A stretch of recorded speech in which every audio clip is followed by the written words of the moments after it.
Welcome to Stories with Lori. Today we're going to read Where the Wild Things Are, story and pictures by Maurice Sendak.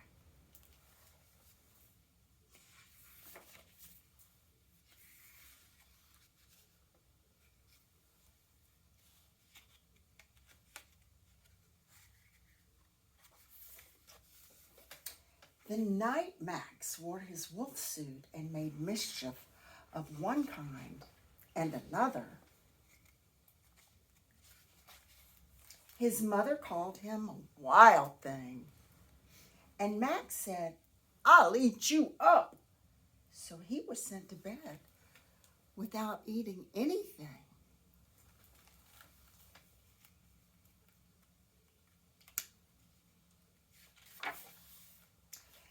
That very night, in Max's room, a forest grew.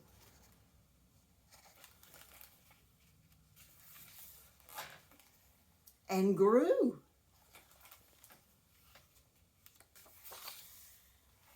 And grew until his ceiling hung with vines and the walls became the world all around.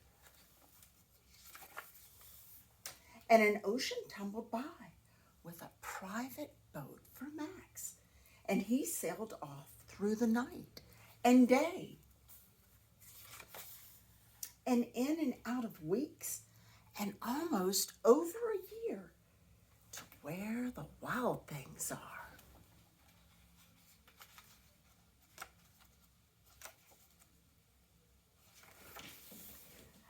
And when he came to the place where the wild things are, they roared their terrible roars and gnashed their terrible teeth and rolled their terrible eyes and showed their terrible claws. Till Max said, "Be still," and tamed them with the magic trick of staring into all their yellow eyes without blinking. Once, and they were frightened and called him the most wild thing of all, and made him king of all the wild things. "And now," cried Max, "let the wild rumpus start."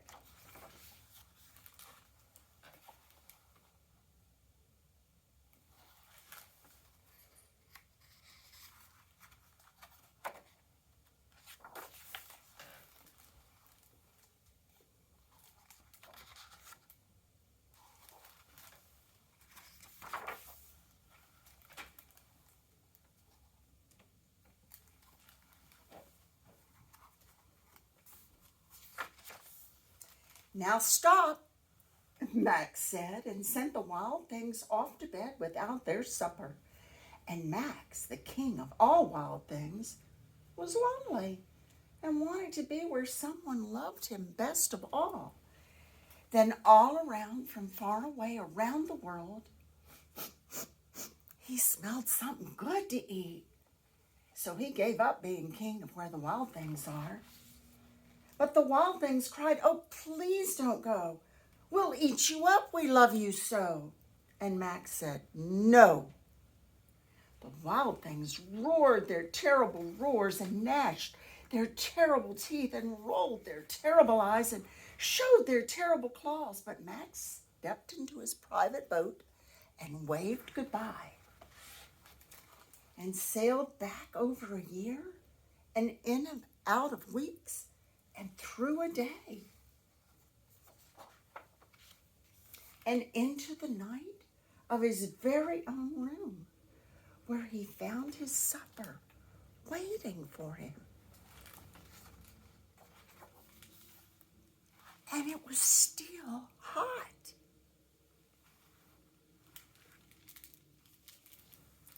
Thank you for joining me. Please come back to Stories with Lori again.